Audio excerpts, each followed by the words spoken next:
Inutlogikan sa Ebanghelyo, sumala ni San Lucas.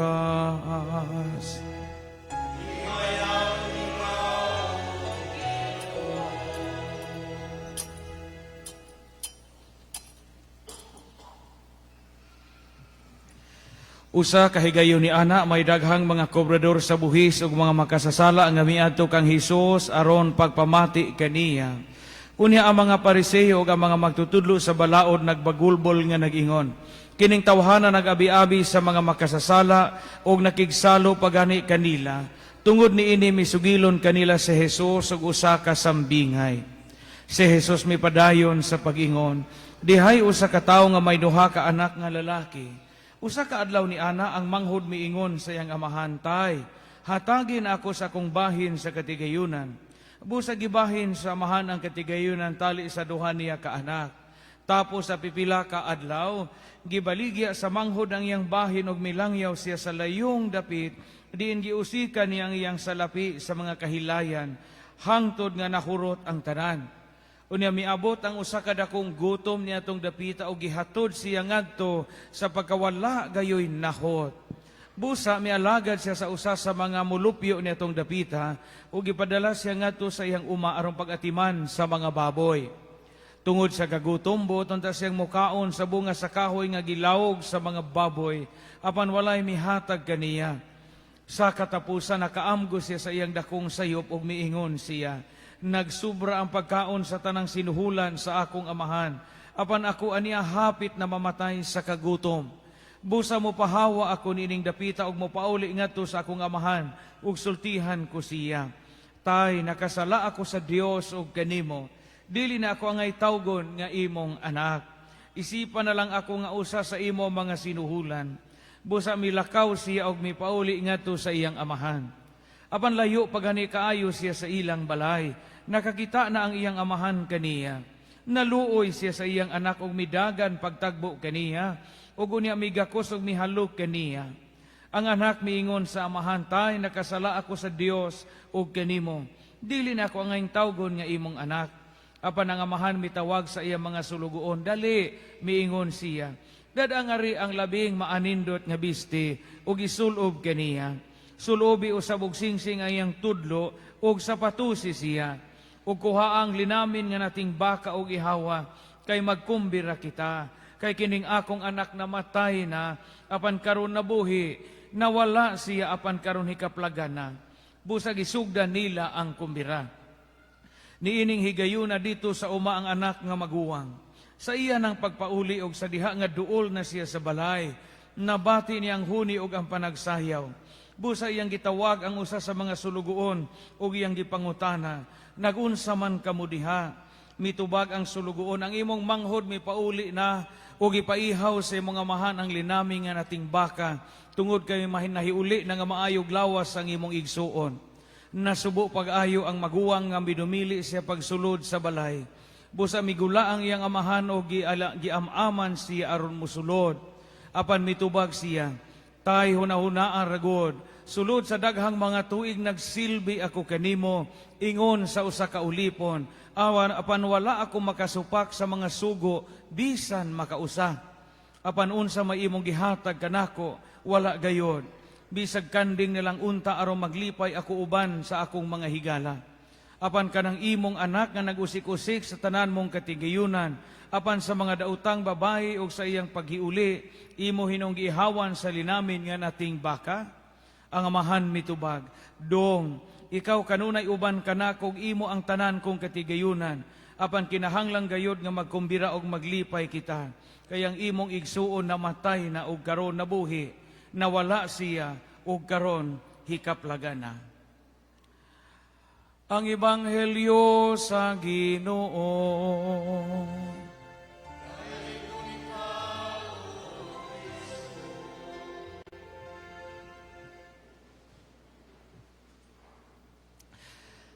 Akong pagtahod sa itong mahal nga Congressman Eddie, mga lungsuranon, mga parokyano, katawhan sa Dios kitang tanan nga nanimba karon sa atong ikaduhang misa, nining ikaupat nga Domingo sa Kwaresma apil na itong mga online viewers and followers. nga nagmonitor o nagsunod ni atumi sa tibuok kalibutan. Maadjong buntag ninjong tanan. Dili maayo ang atong sound system, magnaunsa na pud ni ayuhono na pud tingali kay dili kaayo tinggan. Ang ebanghelyo karon mga igsoon, taas ni siya pero usa kini sa mga nindot kaayo nga ebanghelyo nga madungog nato. In fact, daghan sa mga batid sa Biblia nga moingon nga kini kunong ebanghelyo karon is the summary of all the gospels. Mo kuno ni sumada sa tanang ebanghelyo nga atong madungog matag karon og unya. Ang sambingay sa anak nga mausikon. Tulo ni sila kabuok mga igsoon nga gitawag og the parables of mercy. Puros nangawa. Primero, kahibaw mamo kading ang sambingay sa karnero nga nawa, di ba? The parable of the lost sheep. Gibijaan tong 99, gipangita ang usa. Ikaduha katong sambingay sa usa ka dako nga nawa. The parable of the lost coin. Katong babae nga nanilhig kay nangita sa usa ka dako. Og ikatulo kini, sambingay sa anak nga nawa. Nga matingata, wadya mo'y bazi nga gihisgutan, no? Anak nga laki, maguwang og manghod og ang amahan. Sa mag-inahan. Matod sa mga batid sa Biblia, wa ni magpasabot nga biyudo ang amahan. Pero sa ilang kultura, way balanse ang mga baje. Why balance? Because Jewish society was a patriarchal society. Ang balansihon, kanunay nila ang amahan, ang bana, ang haligi sa pamilya. Karon, unsa may gitawag og bone of contention sa Ebanghelyo, karon nga mo'y nakasugod og guba sa ilaha nga panagtipon isip pamilya. Bahin. Ang manghod nangadjog bahin sa iyang tatay sa kabilin. Ang tao, kita sa kalibutan, mangadjog man jud tagbahin, no? Kisa mo buang nga di mangadjog bahin. Mao bitaw na og naamoy lubi nga pasanggutan. Sa may nga nang usa ka adlaw nga ang dawat ang tuba anha ninjo. Sa may nga na hingadlaw. Oh, hingadlaw. Injo man ang bahin. Kanang inyong butakaw, unya pahabalo na ng anay sa inyong silingan. Mangayo mo usa ka bakten. Sa may nga ana. Oh, nakaibaw man di ay mangaso sa bahin. Na. Himutakaw. Himutakaw. Kinahanglan maka mangayo ana. Mga magtiadyon gani mag-away, magbahin, mag-anak, di ba? Kini po may itong anak bahin ta. Aho ni mga gwapo, mga bright kining sapsap ug panit kining mautog naong imo na. Naa kanunay ang binahinay. Naa kanunay ang binahinay. Ang problema karon sa ebanghelyo, nangayo ang manghod og bahin sa iyang tatay nga galutok pag iyang kalimutaw. Nasabtan? Galutok pag isang kalimutaw, nangadyo na si Jag bahin. Kabilin man Unya sa kultura sa mga Hudiyo, mangadyo gani kagbahin sa katigayunan o kabilin nga buhi pa imong tatay o imong nanay, ang buti pasabot ana mao ang pagpanungo. Sa ito pa, ang sa manghod, I hope nasabtan ko, Bible study tagamay. Ang sa aning younger son, dili lang ang pagpangayog bahin mismo, kundili ang isang pagpanungo sa isang tatay, sa isang ginikanan. Nasabtan? Kay, di man ka pwede mangazog bahin o buhi pa na imong ginikanan. Gawas og moingon ang imong nanay tatay nga atong kalang-kalangon ni daan. Kamoy magbuot. Na may mga ginikanan nga ingon ana nga atong kalang-kalangan ni kay gusto kog mamatay mi imong nanay, injong nanay, hindi mo magkaaway. Pero ikaw mo'y magbuot, usa ka na kadakong sala sa mga Hudiyo, sala sa pagpanunglo. Nakaron, buutan man kaadjog ijang tatay. Gibahin. Gibahin. Paghuman og bahin, hing lageo. Sabot mo lageo? Hing layas. Hing lageo ang anak kay buhong man siya. Gitagaan siya isang bahin. Paglagyo pa ang samay nahitabo, ang kwarta, ang bahandi nga gikan sa ijang amahan, ijang giyon saman, gipamurikat.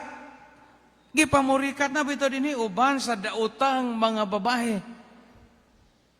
Unya hangtod nga hingabot sa sitwasyon nga siya na ut-ot. Sabot mo na ut-ot. Samay na ut-ot. Samay na ut-ot. Kanan siya muna jog kay nahibilin nimo. Namay miyag na pordo, na pobre ko pa dahil na bankrupt akong tindahan, napamampu kay juta.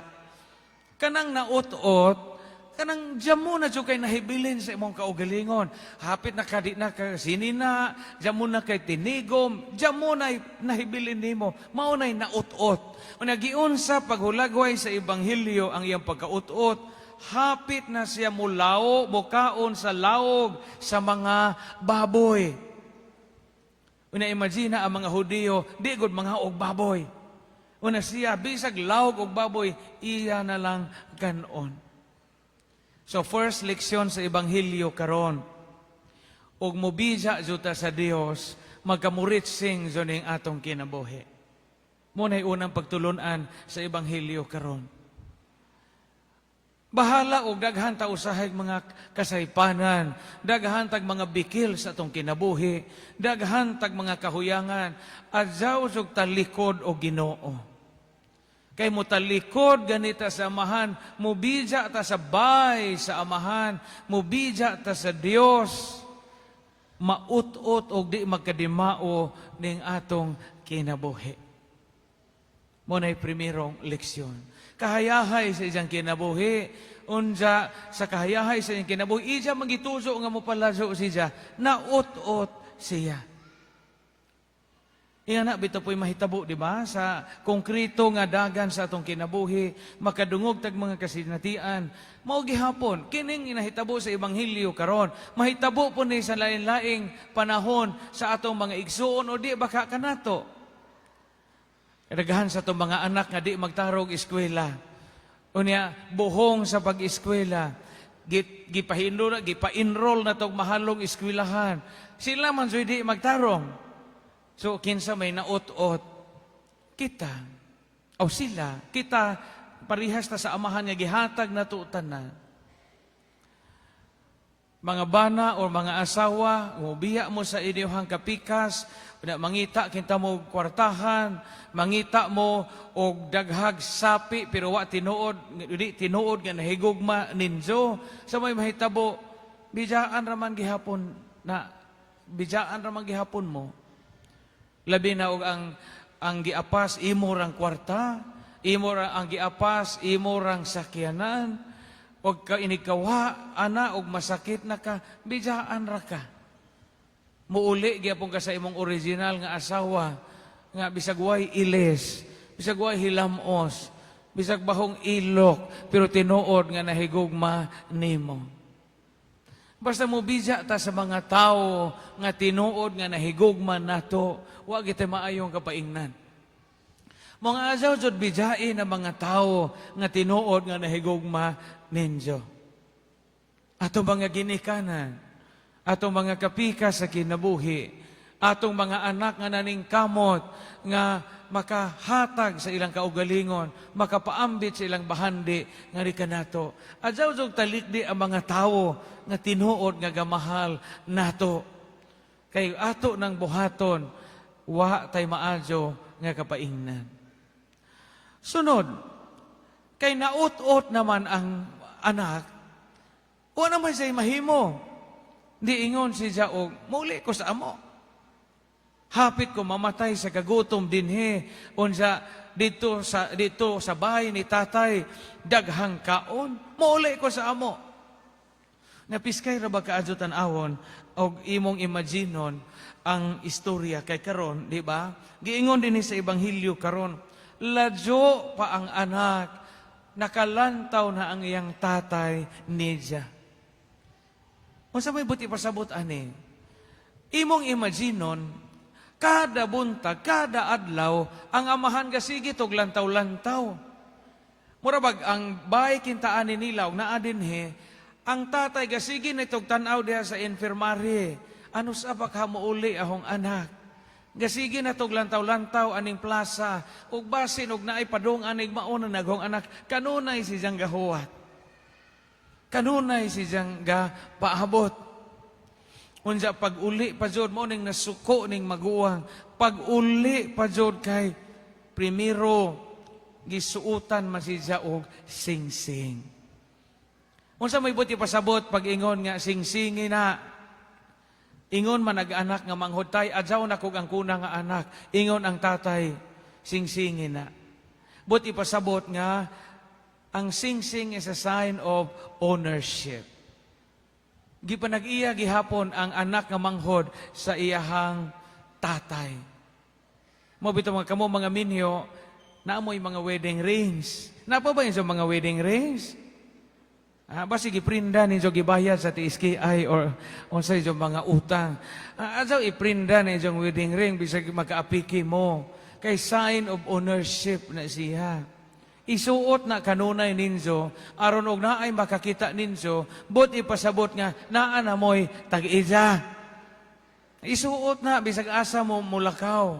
Ajaw nag-iprinda, ajaw na og ibaligsa kay. Sukad sa karaang panahon, ang sing-sing timailhan na og ownership. Mabitaw ang karaang mga hari sa unag na sila dokumento, unsa may ilang isilyo ang sing-sing. Mo ilang isil sa document. Timailhan nga kining dokumentuha gikan sa hari. So assignment, yan yung wedding ring. Og nawa na to pangita ato. Og amo di na ninyo makitaan, pagama muglain, pabinditahi sa pare. Una sunod, ingon ang amahan, sapatusi. Nganong sapatusan man, tungod kay kaniadto, unsay makadistinguish sa ulipon o sa taong gawas nun, freemen o sa slaves ang sapatos. Kaya ang mga ulipon kaniadto, they were not allowed to wear shoes. Ingon man siya, isipan ako tayo nga imong ulipon, ingon nagamahan, sapatusin na. Buti pasabot, di ka nakaulipon, anak ka nako. Kaya piskay ka doon ni Ebanghelyo karon, rich in symbolisms. Ikatulo, ingon ang amahan, ihawe. Lahi man ang ihawa no kasi siya may paihaw. Ang giingon sa Ebanghelyo karon, ihawe, dili ihawa. Ihawi og pinakatambok nga nating baka. Buti pasabot, ihawi og pinaka-special nga butahe. Ingana ang Ginoo og mo dawat nato og balik. Karon mga igsuon, sa atong kinabuhi, importante nga kita mubalik kanunay sa Ginoo. Mabito karong Kwaresma, gadasigo tanan, karong Abril 10 na amantay pangumpisal. Pangumpisal mo karong April 10, dinhi sa atong parokya, alas 3 or alas 4 hangtod alas 8 sa gabi. Daghang mga pari, mga napo kapari ang muanhi, pangumpisal jud mo. Labi na kamungwa ka kumpisal. Kay importante na parihas ta sa anak nga mausikon, ang kada pagpangumpisal, usana kapagbalik nato sa Ginoo. Ayaw mo kahadlok nga mangumpisal. Kay naman yung di ko mo kumpisal, Father, kay kaila ta. Di man mo mater na. Kay ang di man isulti sa pare. Napuyo ba na, Father, kanang pag-request og pare nga bungol, kay aron anha mi mangumpisal. Kaysa bambuanga mo, request og pare bungo nga giango-ango, kay aron di madunggan inyong sa anha mo pangumpisal sa mga pare nga di bungo, kay mailhan ang ato nga tinuod nga paghinulsol. Kay ang Ginoo dili balansihon sa Ginoo kapila ta mapukan. ang balansihon sa Ginoo o kapilata mo balik. Kapilata mo balik. Kami mga pari, nga dasig mi panahon sa Kwaresma nga mangumpisal jud tanan. Kaus ang simbahan nagsugo nato nga makumpisal ta once a year, at least once a year. Usahay bitaw anha na ta magpakumpisal og ang atong masakiton gilisod ng istorya. Ang atong masakito anha na pud ta magpahilog og ang atong masakiton di na pud katingog. Piskay og ang ato nga panghunahuna ang pagbalik kanunay sa Ginoo. Pero ayaw po nang magpahilog tag masakiton pratong daykas agahilog kog masakiton pag-abot na sabay nananggot paghilogonon. Nagsama ning pasintihang askil pa man sa pare. Dili po nang ingon ana. Pero og masakit ganita, wa na magpasabot nga anha na tahilogon o gatinga. Because ang hilog is a sacrament for healing and reconciliation. Ang ganahan gyud kanunay sa Ginoo kanang makig-uli ta. Di mo angay ng Ginoo, di ta mo balik.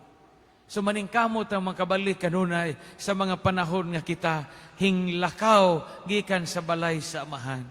Kay mo biza ganito sa Ginoo, magkamurit sa inyo ni atong kinabuhi pareha sa anak nga manghod.